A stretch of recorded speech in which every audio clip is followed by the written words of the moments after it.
All right guys, what is up? So in today's video, we're gonna be talking about how to negotiate a price when buying a motorcycle.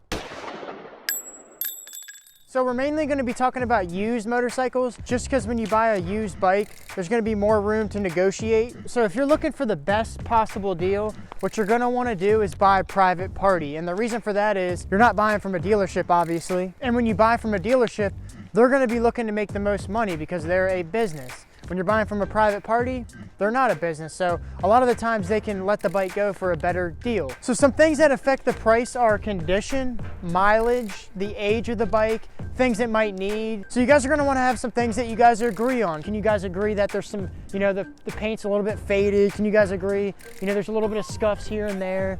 The conditions may be like a 6 out of 10 or whatever. This is a big one. Have the fairings been replaced? If almost any time the fairings have been replaced, usually the bike's been down. People are covering it up with new fairings or whatever. Now, if you're cool with that, that's fine. But what you're gonna wanna do is look a little harder. Check out the swing arm, check the frame, things like that. A bike being down is different than being crashed. But if you guys can't agree that the bike has, imperfections on it, then you probably just want to move on to a different bike. You're going to want to agree on those kind of things. Sometimes people will take a picture of the bike years ago and they'll post that picture, and then you see the bike, oh, whoa, this bike looks nothing like that picture, So be careful for that. Make sure you have them send you pictures of the bike right now, meaning what it looks like right now, and have them send you detailed pictures. If you see an ad that's really detailed, really long description, tells you everything about the bike, new tires, oil just done, if it's fully detailed with 15 pictures, that's already a good sign. Something you're gonna wanna agree on is market value. The Kelley Blue Book value isn't always the value of the bike.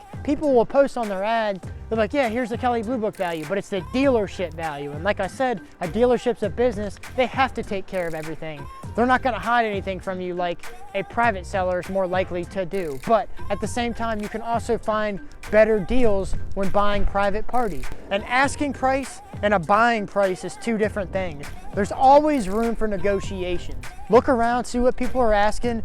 Say you looked at 4 or 5 different bikes around the same year. Say they're 62 to 7 grand, then you got one guy asking 10. You're probably not gonna wanna talk to that guy. You're probably just gonna wanna move on. Because sometimes people are just stubborn with their price. They're like, no, I'm not lowering it. This bike's worth that.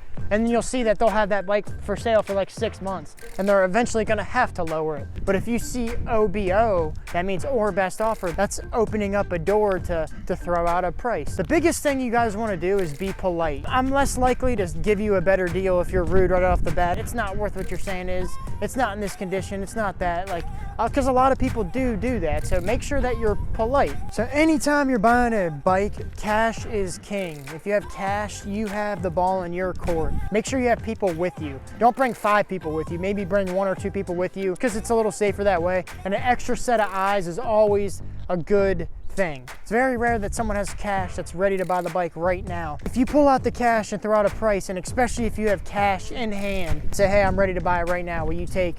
They're probably gonna say yes. And if they say no, sometimes you can be like, are you sure I can take it off your hands right now? Maybe throw up maybe a little bit more. They're probably not gonna turn down a deal to maybe get 300-400 more bucks, you know what I mean? So that's a good way to do it. There's gonna be bikes out there for great deals, especially older bikes. I'm like, yeah, man, I'll give this bike to you for $3,500. But what they're not telling you is everything it might need. You might bring it home and there might be some surprises internally or something you can't see or whatever, and that's gonna cost additional money. So if a bike's really low, that doesn't mean right away just buy it. There's probably a reason why it's low. You gotta be careful, especially when you're buying an older bike. If the bike's 10, 15 years old, whatever, initially it needs 1 or 2 things that you didn't even know when you got there.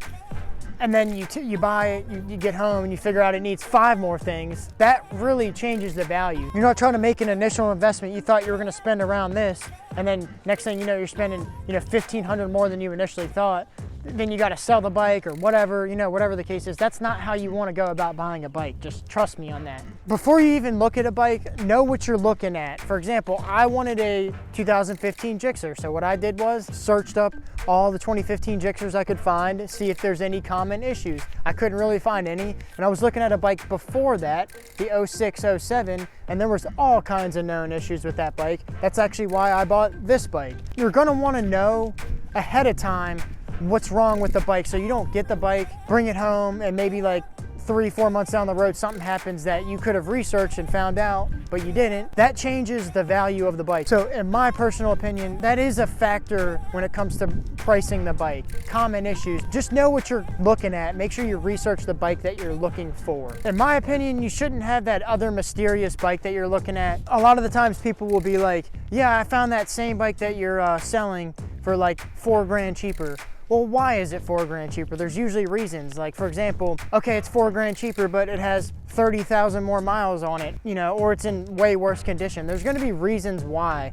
People aren't gonna ask like $3 grand for something if there's nothing wrong with it, you know what I mean? So if it's like significantly cheaper, there's probably a reason why. Before you even look at a bike, you need to look at the title. You need to check that out and make sure everything checks out. Negotiations can't even start until the title checks out. If they don't have a title, walk away. And if you don't know what the title's supposed to look like, maybe bring someone with you that does. Make sure the VIN on the title matches the VIN on the bike. That's a huge deal. If it doesn't, just walk away. There's gonna be 2 VIN numbers on every bike. So it's on the neck of the bike, and it's also near the frame slider on the frame, on the side. Make sure the guy that you're talking to has the bike registered to him, meaning make sure his name is on the title. If it's not, it doesn't mean you can't buy the bike, but it is a red flag. There could be a few different things. Maybe he's flipping the bike, or they could have bought the bike, figured out, hey, this bike has too much wrong with it, I'm just gonna sell it, get it off my hands. That's why you wanna be careful. The reason why is because his whole story could just be a lie. Let's say that you're making an offer on the phone. Throw out an offer, throw out a reasonable offer. And if they say, why are you throwing out a price you haven't even seen the bike? Just say, I've looked at 4 or 5 different bikes and they're around this price. If it's as you say it is, I'm willing to give you this. Let's say the guy is asking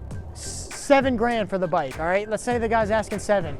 And he says the bike's in good condition. The ad says, hey man, this bike's ready to go. Just did the oil, just replaced the tires. The bike's ready to go, you know? So hey, I'm ready to buy this bike today. I'll come up there right now and buy it for 65. And if he might say yes or no, you say, hey, I won't take 65, but I'll take 67. You say, okay, let's say you agree on that. Well, it's cheaper than 7. You get there, you check the bike out, everything's good to go. It's easy from there. Make sure you know about all the imperfections before you get there. So when you get there, there's no surprises. If, you know, the guy told you there were some teeny scratches on the back of the bike and he told you that and you knew that and you factor that in the price before you got there, you can't really say, hey man, I didn't know that there were scratches here. You could be like, well, I told you that. Take care of all that before you even get there. That's another thing. Type in their name on YouTube, on Instagram, on all social media platforms, because a lot of the times when people have these bikes, they like to video the bikes so you can find out more. Because I had a guy that I offered him the price thinking one thing, because he told me the bike was never down, this, that. Did a little bit of research on the guy. I was already a little skeptical of the guy. He was kind of pushy. I looked him up and I found out that it was his first bike. I found out that the bike had LED lights. That's how I found out he was lying about everything. Just to confirm it all, I asked the guy, hey man, because there's a picture with wires on there. So hey, there's some wires hanging out. Do you have like LED lights on there or something? He's like, no, I never had LED lights. I saw on his Instagram that he had LED lights, so I knew that he was a liar. So I just like, you know what, I'm gonna move on. And that's how that went down. So make sure that you know everything about the bike. Something that doesn't factor in the price is distance traveled. Just because you traveled, you know, far for a bike, that doesn't really change the condition, the mileage, what it needs, things like that. That doesn't really factor in the price. Anytime you're buying a bike, you're gonna have to travel, you know, you're gonna have to go places, you're gonna have to look around, you know, that's just part of the game. Let's say there's a bike for like 7 grand. Now what you're not gonna wanna do is say, hey man, I really want this bike, but my budget's 4 grand. Maybe you wanna look at a bike that's in your budget. That's not really a negotiating point. Your personal budget doesn't affect, you know, the condition or anything like that. You need to look at a bike that's within your budget. It needs to be reasonable. Maybe the guy's asking 55 and you know your budget's 5, that's a little bit different. But if the guy's asking 8 and your budget's 4, maybe you need to move on to a different bike. Another thing people will do is they'll say, yeah, I really want this bike, but my wife says I can only spend, you know, $4,800, but the bike's like $6,800. I'm not gonna be like, hey man, I gotta lower the price because I gotta sell it to him for $4,800 because his wife says he can't, you know, spend more than 48. Don't use that excuse. That's not a negotiating point. People will really, they'll say anything. I've been on both sides, selling and buying, with friends buying or selling or me buying or selling or whatever the case is. People will really, they'll say anything. You wanna focus on the actual bike. All right guys, so that's gonna wrap it up for this video. I hope you guys enjoyed this one. That's how you negotiate a price when looking for a motorcycle, a used motorcycle. If you guys have any questions, comments, or concerns, leave it in the comment section. I'll answer every single question. If you guys aren't subscribed, you guys should consider subscribing. I do content similar to this. I moto vlog as well. If you're into that, subscribe, and I'll see you guys in the next one. Peace.